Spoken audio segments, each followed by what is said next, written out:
जी निशा जी, आप अनम्यूट करके शेयर करें प्लीज। नमस्ते दोस्तों। मैं निशा, एक एल नॉन मेंबर।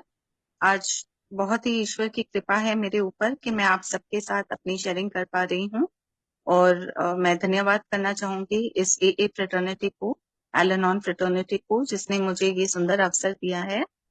और उसके उपरांत मैं सबको एक बहुत ही हैप्पी न्यू ईयर बोलना चाहूंगी। सबको नए साल की शुभकामनाएं देना चाहूंगी और आशा करूंगी कि ये साल one day at a time की पद्धति से हम सबको, हमारे टीम मेंबर्स को, हमारे सब सहपाठियों को शराब की एक घूंट से दूर रखेगा। आज का जो टॉपिक है वो अपने आप में ही एक बहुत सुंदर टॉपिक है। We are miracles. मिरेकल किसको कहते हैं? जो चीज हम कभी भी एक्सपेक्ट नहीं करते, या जो चीज हमें लगता है कि कभी हो ही नहीं सकती है, अगर वो चीज हो जाती है हमारी हमारे जीवन में, हमारे आसपास में, तो हम उसी को तो मिरेकल कहते हैं। राइट। तो आज ये मिरेकल जो है, ये मिरेकल हम सबके जीवन में है, सच हुआ है। इसीलिए आज हम एक दूसरे से जुड़ पाए हैं। हर इंसान जन्म लेता है, जन्म से मृत्यु तक का उसका जो सफर होता है, वो सफर हर किसी का एक जैसा नहीं होता है। बट जो मैं जानती हूँ, जितना मैं समझती हूँ, एक अल्कोहलिक की जो लाइफ होती है और उसके परिवार की जो लाइफ होती है, वो मोर और लेस काफी सिमिलर होती है सबकी जर्नी में। आज अगर हम बिग बुक उठा ले तो हम देखेंगे कि हर एक शराबी की जिंदगी एक से दूसरे की तरह ही होती है। और उस सिलसिले में, उनके जो शराबीपन का सिलसिला है, उसमें उनके उनका जो परिवार है, उनके जो प्रियजन है, उनके जो बिजनेस कलीग्स है, उनके जो मतलब जो भी उनके जो कलीग्स है, वो ही लोग हैं जो सबसे ज्यादा इस चीज से अफेक्टेड होते हैं। तो आज हम जिस जर्नी में चल पड़े हैं वो अपने आप में ही एक मिरेकल है। आज हम लोगों में से बहुत ऐसे लोग थे जिन्होंने होप छोड़ दी थी। बहुत ऐसे लोग थे जिन्होंने आशा, उम्मीद, श्रद्धा, निष्ठा सब छोड़ दी थी कि हमारी लाइफ कभी चेंज भी हो सकती है। बट इस सुंदर फेलोशिप में आने के बाद, इस सुंदर प्रोग्राम में आने के बाद, हम सबको एक ऐसी आशा मिली, एक ऐसी उम्मीद मिली जो अपने आप में ही एक मिरेकल है।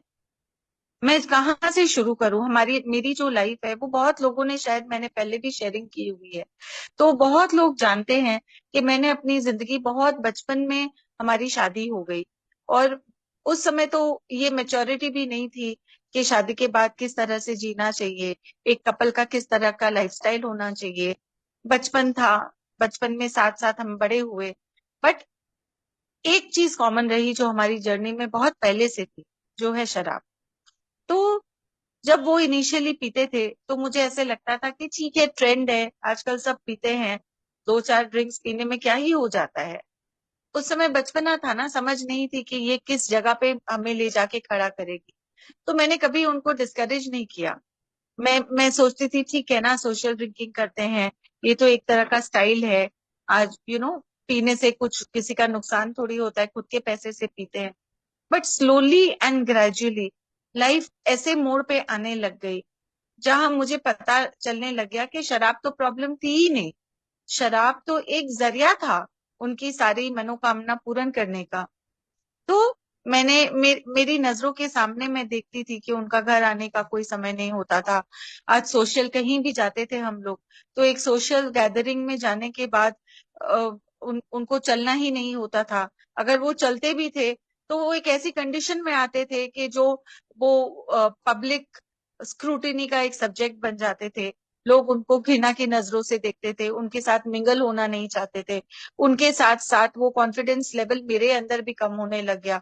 मैं भी पब्लिक गैदरिंग्स में जाने से कतराने लग गई, क्योंकि जैसे ही मैं जाती थी तो लोग मुझे पूछने लग जाते थे कि अच्छा, आपके हस्बैंड नहीं आए, आपके हस्बैंड कहाँ है?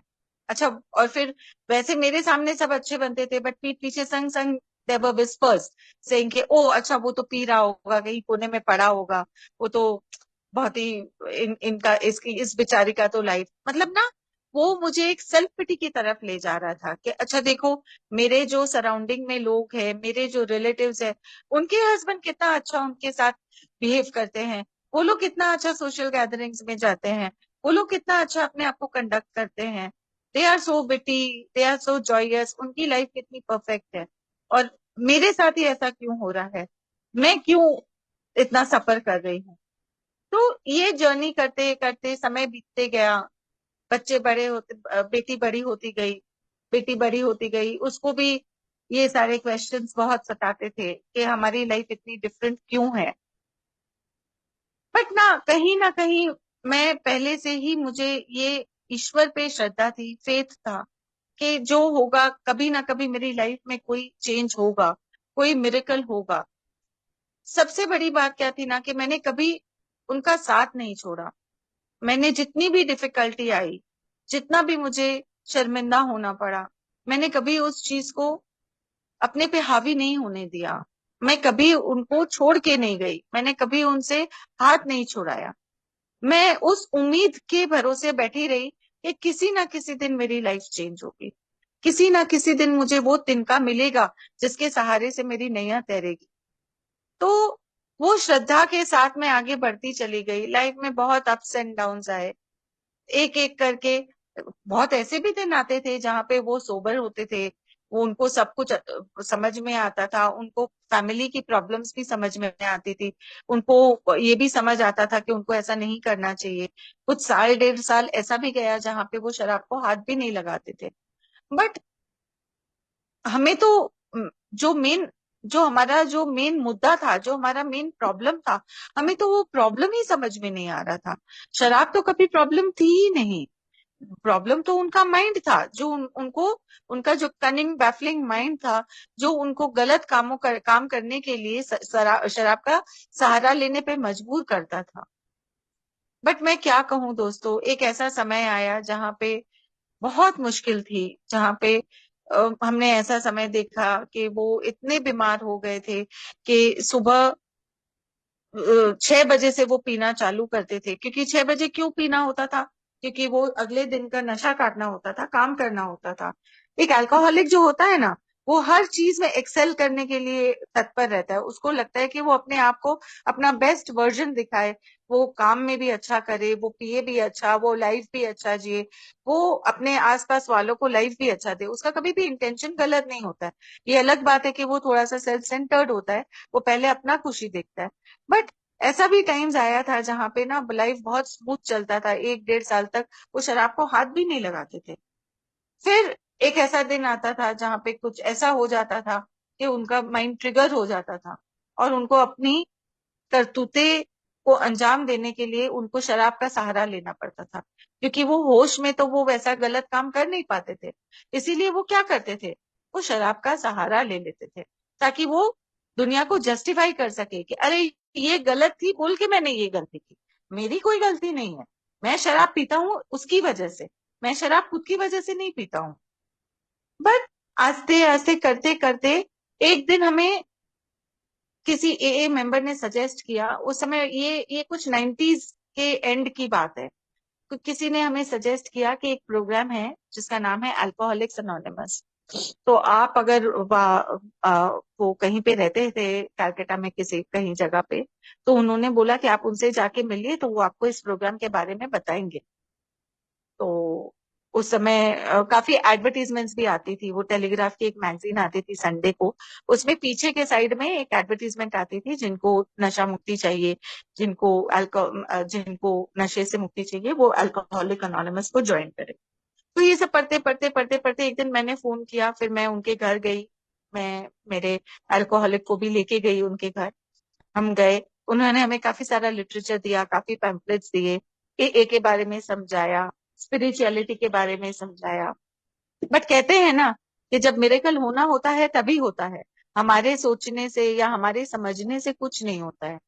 तो वो शायद हमारे लिए सही वक्त था नहीं कि हम इस प्रोग्राम से जुड़ पाए, इसके बारे में समझ पाए, या हमारा शायद उस समय रॉक बॉटम आया नहीं था। इसीलिए उस समय आ, मेरे अल्कोहलिक ने कोई ज्यादा इसको इम्पोर्टेंस नहीं दी, और मैं भी समहाउ नहीं जुड़ पाई। मैं अपने में बहुत उलझ के रह गई, मैं भी उसमें नहीं अपने आप को समर्पित कर पाई। तो वो करते करते फिर और एक 10 साल निकल गए। सोचिए 10 साल लगे हमें वापस आने में, क्योंकि ये मिरेकल उस समय होने का था ही नहीं। हमारा जब सही समय आया तब हमें खुद इस प्रोग्राम ने अडॉप्ट किया। ये जो कहते हैं ना कि जब इंसान की मनोकामना, मतलब जब हम मैनिफेस्ट करने लगते हैं कि नहीं हमें अब यहाँ से निकलना है, जब तक खुद की चाहत नहीं होती है, सेल्फ विश नहीं होती है, स्व इच्छा नहीं होती है, तब तक इंसान उस लेवल तक पहुंच ही नहीं सकता है। तो सबसे पहले अगर आपको अपने लाइफ में कोई मिरेकल चाहिए तो आपको अपनी इच्छा को वैसा बनाना पड़ेगा। कहते हैं ना कि अगर कुछ चाहिए तो इस तरह मांगो कायनात से कि कायनात भी आपके हिस्से में शामिल होने के लिए मजबूर हो जाए।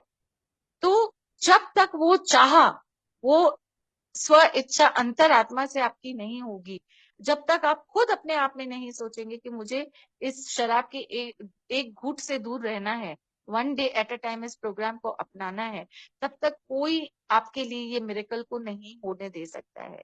आपको खुद को इच्छा करनी होगी, तभी आप इस प्रोग्राम से जुड़े रह पाओगे, तभी आप इस प्रोग्राम से आप कुछ सीख पाओगे। आज सिर्फ प्रोग्राम कर लेने से भी नहीं होता है दोस्तों। प्रोग्राम करना, बिग बुक को पढ़ना, स्टेप वर्क करना is not enough. It is most important, सबसे ज्यादा इम्पॉर्टेंट है कि हम इसे अपने जीवन में अपनाएं। मैं अपनी ही लाइफ से मैं आपको एक एग्जाम्पल बताती हूँ। एक ऐसा समय था जब मुझे क्या चाहिए था, मेरी क्या नीड्स है, मेरी क्या रिक्वायरमेंट्स है, ये मेरे अल्कोहलिक को कभी भी, he has never given any importance, कभी इस बात को कोई इम्पोर्टेंस ही नहीं दी है। उसकी लाइफ उसके अराउंड ही रिवॉल्व करती थी। उसको 15,000 के जूते पहनने हैं, उसको 25,000 का, उसको उस जमाने में उसको 1-1 1.5 लाख रुपए का बाइक का गैस चाहिए होता था, तो उसका दुबई से, अमेरिका से उसका सब कुछ आ जाता था। बट मेरे पास पहनने के लिए कपड़े हैं कि नहीं, मेरे पास मेरा कुछ गहना है कि नहीं, मेरे पास क्या है कि नहीं, was never his priority. But इस प्रोग्राम, इस मिरेकुलस प्रोग्राम की वजह से आज इतने सालों की मेहनत के बाद, इतने सालों की तपस्या के बाद, आज वो he puts my needs before himself. आज वो ये सोचता है कि मैं भले कुछ लू ना लू, मेरी बीवी बच्चों के पास चीजें होनी चाहिए, मैं उनको एक अच्छी लाइफस्टाइल मिलनी चाहिए। तो ये चेंज, ये ट्रांसफॉर्मेशन जो है वो अपने आप में ही एक मिरेकल है दोस्तों। क्योंकि जो लाइफ हम जी के आए हैं, जो सैक्रिफाइसेस हमने की है, आज आज इस ब्यूटीफुल प्रोग्राम की वजह से हमारे लाइफ में ये चेंजेस आ रहे हैं। आज इस ब्यूटीफुल प्रोग्राम की वजह से हमारा अल्कोहलिक ये समझने के लिए रेडी है कि life is beyond that one sip of alcohol. तो मेरा सिर्फ एक ही कहना है सबसे कि मिरेकल अपने आप नहीं होगा। वो मिरेकल को एक्सपीरियंस करने के लिए आपको हर दिन अपने आप पे काम करना पड़ेगा।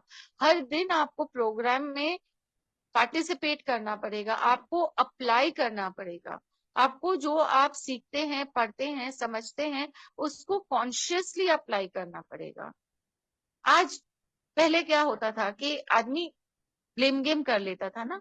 आज अपने हर हरकत के लिए, अपनी हर जो भी अपने एंगर इश्यूज है, अपना ईगो है, अपना प्राइड है, अपना लस्ट है, उसके लिए खुद इन्वेंट्री लेनी पड़ेगी कि मैं किस चीज से सफर कर रही हूँ, मैं किस चीज के लिए मेरा इतना प्रॉब्लम्स हो रहा है।